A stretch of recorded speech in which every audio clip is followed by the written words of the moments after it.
O Evangelho, como me foi revelado por Maria Valtorta, capítulo 346. Primeiro anúncio da paixão e reprovação a Simão Pedro. Valtorta descreve a visão do dia 30 de novembro de 1945. Jesus deve ter deixado a cidade de Cesareia de Filipe às primeiras horas da manhã, porque a esta hora ela já ficou longe com os seus montes e a planície já está outra vez ao redor dele, que vai se dirigindo para o lago Merom, de onde seguirá depois para o de Genezaré. Estão com ele os apóstolos e todos os discípulos que estavam em Cesareia.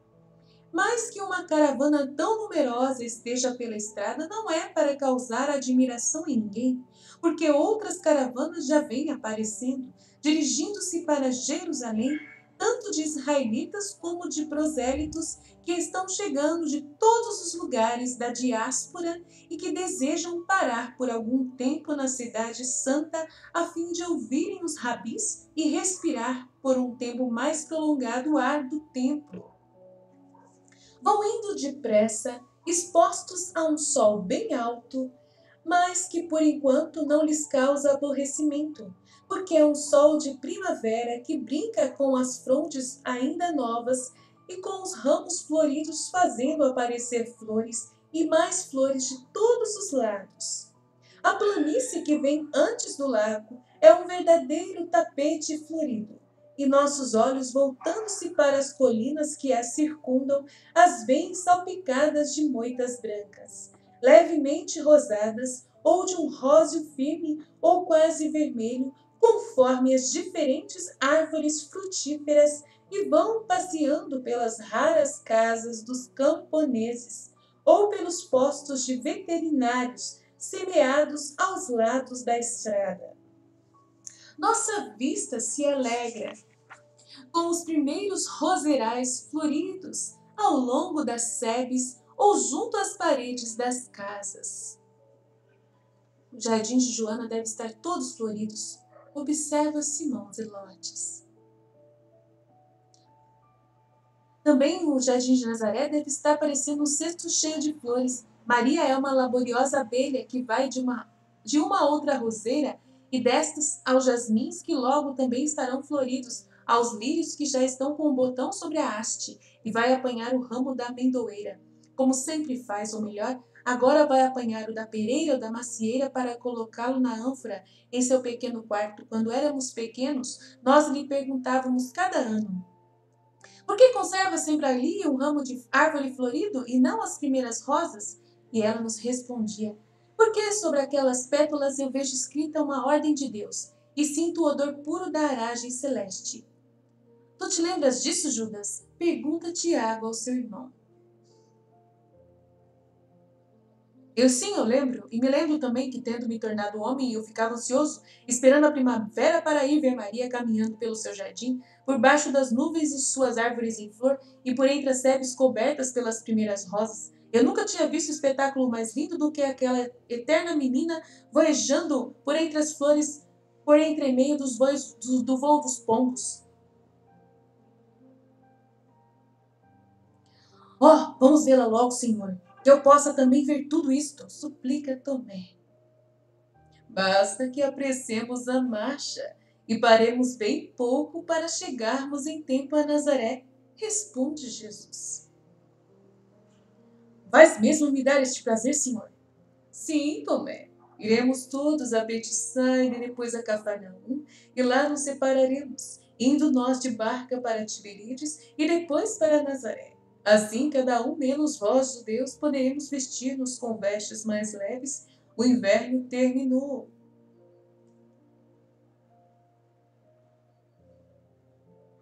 Sim, nós iremos dizer à pomba: levanta-te depressa, ó minha querida, e vem, porque o inverno já passou, a chuva acabou e as flores já estão na terra. Eu acho que é Jesus quem fala isso. Mas ele responde: sim, nós iremos dizer à pomba. Acho que é o Tomé mesmo. Levanta-te depressa, ó minha querida, e vem, porque o inverno já passou, a chuva acabou, as flores já estão na terra. Levanta-te, ó minha amiga, mostra-me o teu rosto e faz-me me ouvir a tua voz, ó pomba que estás escondida. Ah, eu acho que é o João. Ah, eu não sei quem é, porque não fala quem é que tá falando. Mas aí o Pedro fala assim: bravo, João, pareces um namorado que canta a sua canção para a sua bela. Diz Pedro. Então é o João. Muito bem. Eu sou, de Maria eu sou. Não verei outras mulheres que despertem o meu amor, somente Maria, a amada por todo o meu ser. Eu também, assim dizia, faz um mês, não é verdade, senhor? Diz Tomé. Eu creio que todos nós estamos enamorados por ela. Um amor muito alto, muito celestial. Um amor que só aquela mulher pode inspirar. E nossa alma ama completamente a alma dela. Nossa mente ama e admira sua inteligência. Nossos olhos olham e se felicitam por verem a graça pura dela, que produz prazer, mas sem nenhum frêmito, assim como quando se olha para uma flor. Maria é a beleza da terra, eu acho que é a beleza do céu, diz Mateus. É verdade, todos nós vemos em Maria tudo o que há de mais amável em uma mulher. Foi uma menina pura e é mãe amabilíssima. E não sabemos se a amamos mais por uma ou por outra graça, diz Filipe. Nós amamos porque é Maria, pronto, sentencia Pedro. Jesus os ouviu falar e disse: todos vós disseste bem. E muito bem, Simão Pedro, ama-se Maria porque ela é Maria. Eu vos disse, quando íamos indo para Cesareia, que somente os que unirem numa fé perfeita, com um perfeito amor, é que conseguirão saber o verdadeiro significado destas palavras. Jesus, o Cristo, o Verbo, Filho de Deus, é Filho do homem. Mas agora também eu vos digo que existe um outro nome cheio de significados. É o de minha mãe. Somente aqueles que unirem uma perfeita fé a um perfeito amor é que conseguirão saber o significado verdadeiro do nome Maria, da mãe do Filho de Deus. E o verdadeiro significado começará a aparecer claro aos verdadeiros crentes e aos verdadeiros amorosos em uma hora de tremenda aflição. Porque quando a genitora irá ser supliciada junto com o seu filho, quando a redentora redimirá com o redentor aos olhos de todo mundo e por todos os séculos dos séculos. Quando? Pergunta Bartolomeu, enquanto os outros estão parados às margens de um córrego de águas boas, no qual muitos dos discípulos se puseram a beber. Vamos parar aqui para partirmos o pão. O sol está ao meio-dia. À tarde estaremos ao lado do lago Merom e poderemos encurtar o caminho por meio das barquinhas, respondeu Jesus, evitando o assunto. Assentam-se todos sob a erva baixa, tenra e morna, por causa do sol sobre as beiras do córrego, e João disse: é uma pena machucar estas florzinhas tão gráceis. Parecem uns pedacinhos do céu que caíram sobre os pratos. São centenas e centenas de miosotes. Elas renascerão mais bonitas amanhã e florescerão para fazerem da gleba uma sala de banquete para o seu senhor. Consola-o, Tiago, seu irmão. Jesus oferece e abençoa a comida e todos se põem a comer com alegria. Os discípulos, como uns outros tantos girassóis, estão todos olhando para o lado de Jesus, que está sentado no meio da fileira de seus apóstolos. A refeição logo se acaba, temperada com serenidade e água pura, mas uma vez que Jesus continua sentado, ninguém sai. Eles ainda lhe estão fazendo perguntas sobre tudo o que ele disse antes a respeito de sua mãe. Sim, porque o ser ela minha mãe pela carne já seria uma coisa grandiosa. Pensai que ela nos faz lembrar de Ana de Eucana, que foi mãe de Samuel. Mas ele não foi um profeta, nem tanto a mãe dele é lembrada por tê-lo gerado. Por isso, lembrada e com altíssimos louvores haverá de ser Maria, por ter dado ao mundo Jesus o Salvador. Mas seria pouco considerando-se o muito que Deus exige dela, para completar a medida exigida para a redenção do mundo. Maria não decepcionará o desejo de Deus. Ela nunca o decepcionou. Desde as exigências de um amor total até as de um sacrifício total, ela se doou e se doará. E quando tiver consumado o maior dos sacrifícios comigo e por mim e pelo mundo, aí é que os verdadeiros fiéis, os verdadeiros amorosos compreenderão o verdadeiro significado do seu nome. E pelos séculos dos séculos, para todo verdadeiro fiel, para todo verdadeiro amoroso será concedido, para os que possam saber, o grande nome da grande mãe, da Santa Nutriz, que amamentará pelos séculos dos séculos os filhos de Cristo com o seu pranto, a fim de fazê-los crescer para a vida dos céus. Falaste em pranto, Senhor? Tua mãe deverá chorar? Pergunta Iscariotes. Todas as mães choram, e a minha chorará mais do que qualquer outra. Mas por quê?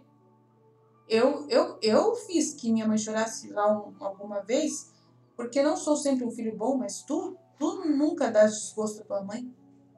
Não, eu de fato não lhe dou desgosto como filho, mas muita dor lhe darei como redentor.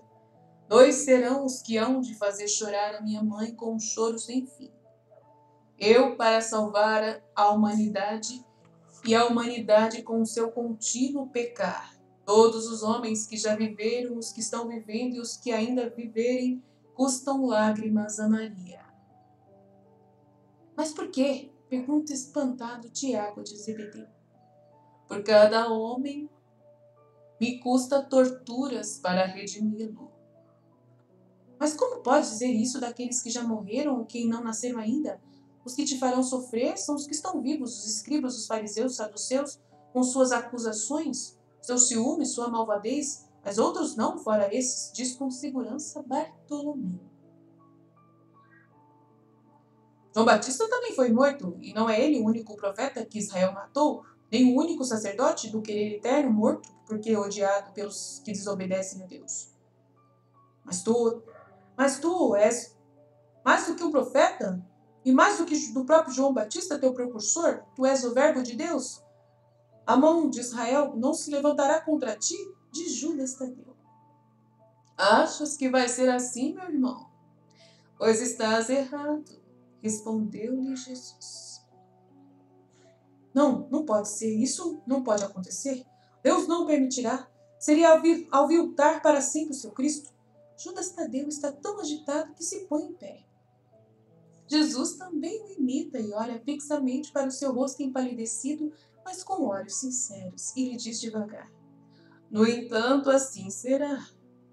E abaixa o braço direito, que estava erguido como se ele estivesse jurando. Todos se levantam e se apinham ainda mais ao redor dele, formando uma coroa de rostos compadecidos, mais incrédulos ainda, e através do grupo passa este murmúrio: é certo, se fosse assim, Tadeu teria razão. Aquilo que aconteceu com Batista é um mal, mas afinal exaltou aquele homem que foi um herói até o fim. Se isso acontecesse com Cristo, seria para ele um rebaixamento. Cristo pode ser perseguido, mas não rebaixado. A unção de Deus está nele. Quem poderia crer ainda se te visse entregue ao arbítrio dos homens? Nós não permitiremos. O único que fica calado é Tiago de Alfeu, e seu irmão o interpela. Não dizes nada, não te moves, não os estás ouvindo, defende o Messias que está contra si mesmo. Tiago dá como resposta levar as mãos ao rosto e afastar-se um pouco para chorar. É um tolo, disse seu irmão. Talvez o seja menos. Talvez o seja menos do que tu achas, responde Hermasteu e continua. Ontem, ao explicar a profecia, o mestre falou de um corpo desfeito que se reintegra e de um que por si mesmo se ressuscita. Eu acho que ninguém pode ressuscitar se antes não tiver morrido. Mas pode morrer de morte natural, de velhice. Isso já é muito para o Messias, replica Tadeu, e muitos lhe dão razão. Sim, mas nesse caso não seria um sinal dado a essa geração, que é muito mais velha do que ele, observa Simão Zelotes. Isso é verdade, mas não está dito que ele fale de si mesmo, responde Tadeu, insistindo em seu amor e em seu respeito.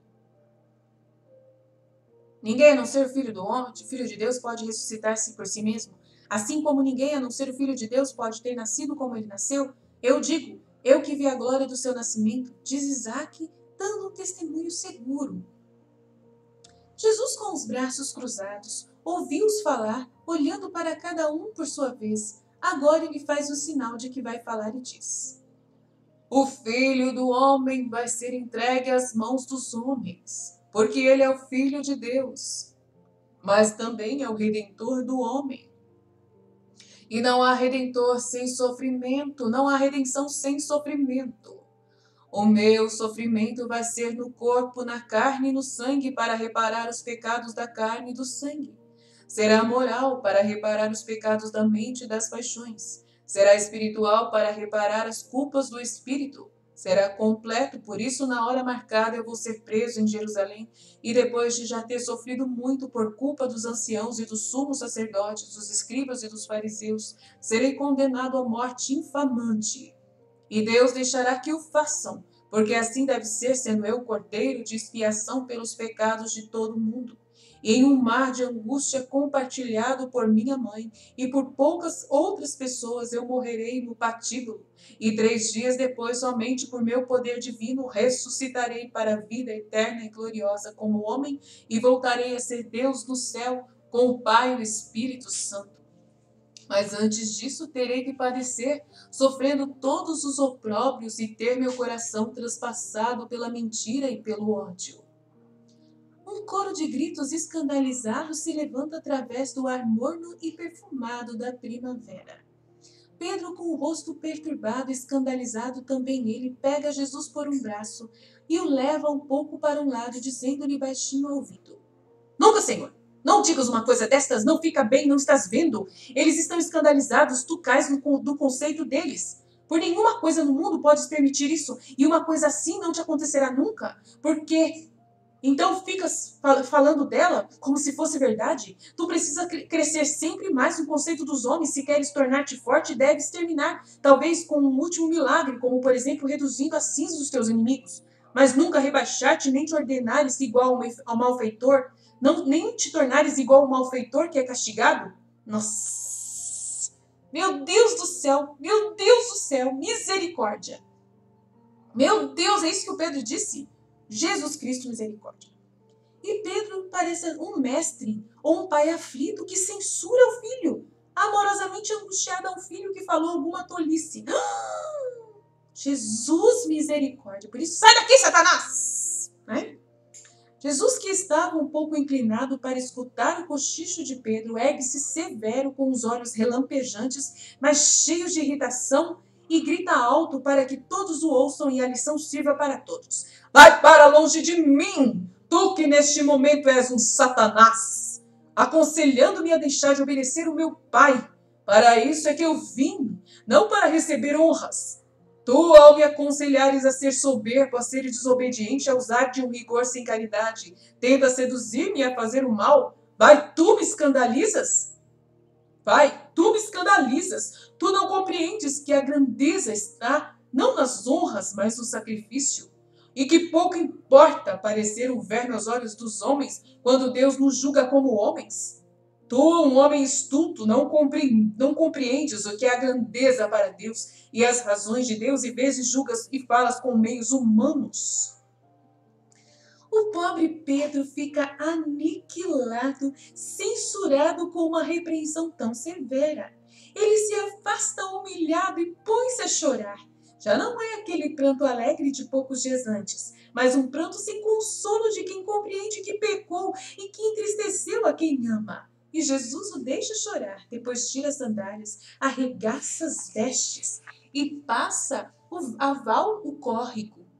Os outros o imitam em silêncio, ninguém tem coragem de dizer mais nada. Atrás de todos vai o pobre Pedro, que em vão está sendo consolado por Isaque e por Zelotes. André se vira mais de uma vez a fim de olhar para ele e depois murmura qualquer coisa a João, que está muito aflito. Mas João sacode a cabeça como diz que não. Então André cria coragem, corre para a frente, chega perto de Jesus e o chama em voz baixa, parecendo estar tremendo. Mestre, mestre! Jesus deixa que ele fique chamando muitas vezes, afinal ele se vira muito sério e pergunta: que queres? Mestre, meu irmão está aflito e chorando. Ele o mereceu. É verdade, Senhor, mas ele não é mais do que um homem. Não pode falar sempre certo. De fato, hoje ele falou muito mal, responde Jesus. Mas Jesus está menos sério, e uma centelha de sorriso já vinha abrandando seu olhar divino. André se desabafa e aumenta a defesa que está fazendo do seu irmão. Mas tu és justo e sabes que o amor que ele tem a ti é o que o faz errar. O amor deve ser luz e não trevas. Ele o transformou em trevas e com elas enfaixou seu espírito. É verdade, Senhor, mas as faixas podemos tirá-las quando quisermos. Não são a mesma coisa que ter o espírito cheio de trevas. As faixas estão no exterior, o espírito está no interior, é um núcleo vivo. E o interior do meu irmão está bom. Que ele tire então as faixas que sobre ele colocou. Certamente ele vai fazer isso, Senhor, ele já está o fazendo. Vira-te e olha para ele e vê como ele está desfigurado de tanto chorar. Por que tu não o consolas? Por que é severo assim com ele? Porque ele tem obrigação de ser ele o primeiro, como eu lhe dei a honra de ser. Quem muito recebe, muito deve dar. Ó Senhor, sim, é verdade, mas não te lembras de Maria de Lázaro, nem de João de Endó, de Agre, da Beldade de Corozaim, de Levi, e a estes tu deste tudo, a eles não te haviam dado ainda nada mais do que a intenção de se redimirem, Senhor. Tu me ouvistes em favor da Beldade de Corozaim e de Agre, não me ouvirás em favor agora do meu Simão, que pecou por ter amor a ti? Olha como é bom ter um intercessor, gente. Olha como Jesus ele olha para o intercessor que tem razão e sinceridade e humildade. Seja um bom intercessor, que você consegue tudo de Jesus. Jesus abaixa o olhar para o manso e que se torna corajoso e que faz pressão em favor de seu irmão, como a fez silenciosamente em favor de Agre e da Beldade de Corozaim. Nossa, Jesus é fácil de pegar ele, tá vendo? E o rosto de Jesus se enche de luz. Vai chamar-me o teu irmão, diz ele, traz aqui. Diz ele, traz-o aqui. Oh, obrigado, meu senhor, eu vou. E sai correndo rápido como uma andorinha. Vem cá, Simão, o mestre já não está mais encolarizado contra ti. Vem, que ele quer te dizer isso. Tá vendo, gente? Jesus também fica encolarizado, né? Jesus ficou muito bravo, né? Tá vendo? Tá vendo? Agora, seja um bom intercessor que você consegue tudo de Jesus. Né? Não, eu estou com vergonha. Faz muito tempo que ele me... faz muito pouco tempo que ele me repreendeu. Ele deve estar querendo que eu vá para me repreender de novo. Medroso. Como tu conheces mal, vamos, vem. Achas que eu te estaria levando para um outro sofrimento? Se eu não tivesse certo de que ele te espera que ele te espera por uma alegria, não estaria insistindo contigo, vem. Mas o que eu haverei de dizer, diz Pedro, encaminhando-se para ir, mas um pouco de má vontade, refriado pela sua natureza humana, mas incentivado pelo seu espírito que não suporta ficar sem a condescendência de Jesus e sem o seu amor. O que é que eu irei dizer a ele? Pergunta, continua a perguntar. Não terás que dizer nada, mostra-lhe o teu rosto, isso bastará. Encoraja o seu irmão. Todos os discípulos, à medida que os dois vão passando por eles, olham para os dois irmãos e sorriem, compreendendo o que é que está acontecendo. Já estão junto a Jesus, mas no último momento Pedro para de andar. André, não tem dúvidas, dá-lhe um enérgico empurrão como aqueles que costumava dar a uma barca para que ela se apartasse da terra. E assim ele faz que Pedro seja lançado para a frente. Ô André abençoado, viu? Eu queria ter um intercessor assim. Jesus fica parado, Pedro levanta o seu olhar, Jesus abaixa o seu olhar. Eles olham um para o outro. Duas grandes lágrimas estão descendo pelas faces enrubescidas de Pedro. Vem cá, meu meninão sem juízo, para que eu te sirva de pai, enxugando essas lágrimas. Diz Jesus e levanta a mão na qual ainda está bem visível o sinal da pedrada de Gisca e enxuga com os seus dedos as duas lágrimas. Ó Senhor, já me perdoaste?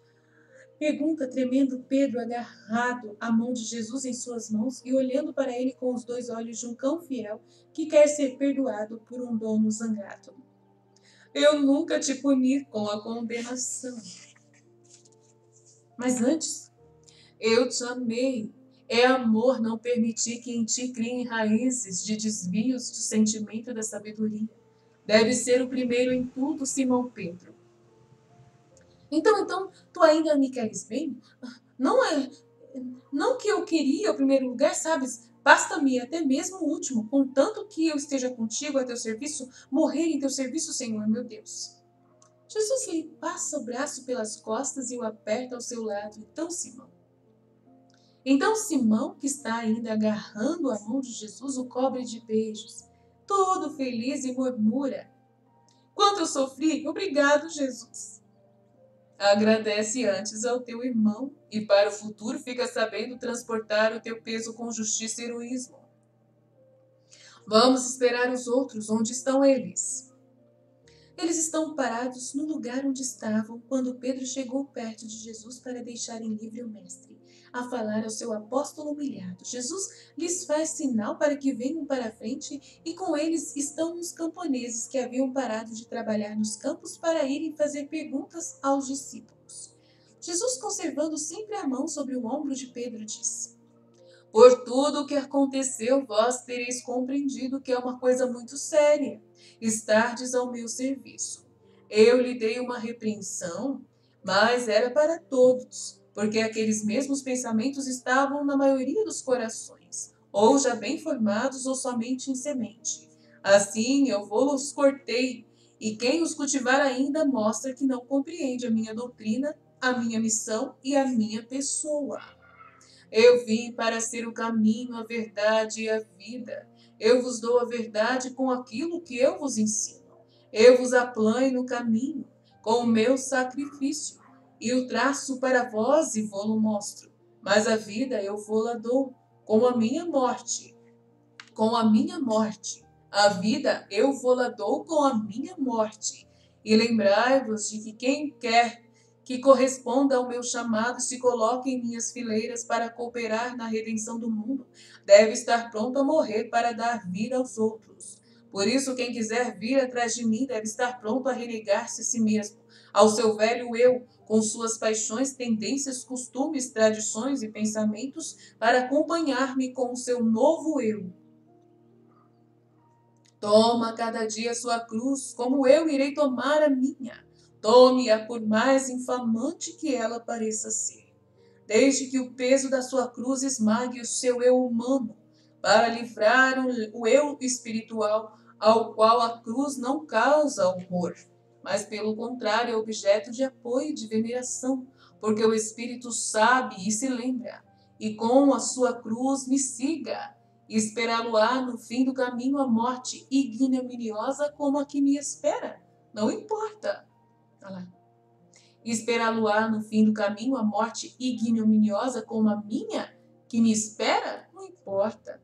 Não se aflige, mas se rejubile, porque a ignomínia da terra se transformará em grande glória no céu, enquanto que será uma desonra o ser covarde frente aos heroísmos espirituais. Vós sempre dizeis que quereis seguir-me até a morte. Agora sim, segui-me então, e eu vos conduzirei ao reino por um caminho áspero, mas santo e glorioso, ao termo do qual conquistarei a vida sem mudanças para sempre. Isto será viver, mas ao contrário, seguir os caminhos do mundo e da carne, esse é morrer. De modo que se alguém quiser salvar a sua vida nesta terra, a perderá.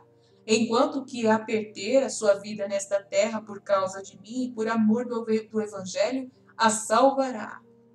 Mas considerai que adiantará o homem ganhar todo este mundo, se depois perder a sua alma.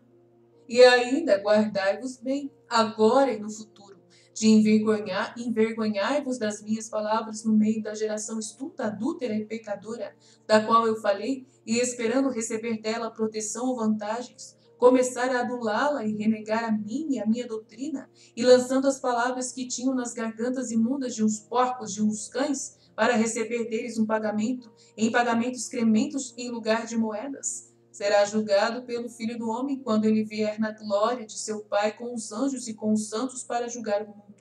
Ele então se envergonhará desses adultos e fornicadores, desses covardes e usurários, e os expulsará do seu reino, porque não há lugar na Jerusalém celeste para os adúlteros e fornicadores, os blasfemadores e os ladrões. E em verdade eu vos digo que há alguns presentes que não passarão pela morte antes de terem visto o reino de Deus ser fundado, como o seu rei coroado e ungido. Começam de novo a andar, conversando animadamente enquanto o sol pouco a pouco vai descendo para o ocidente. E assim termina a visão. Vite.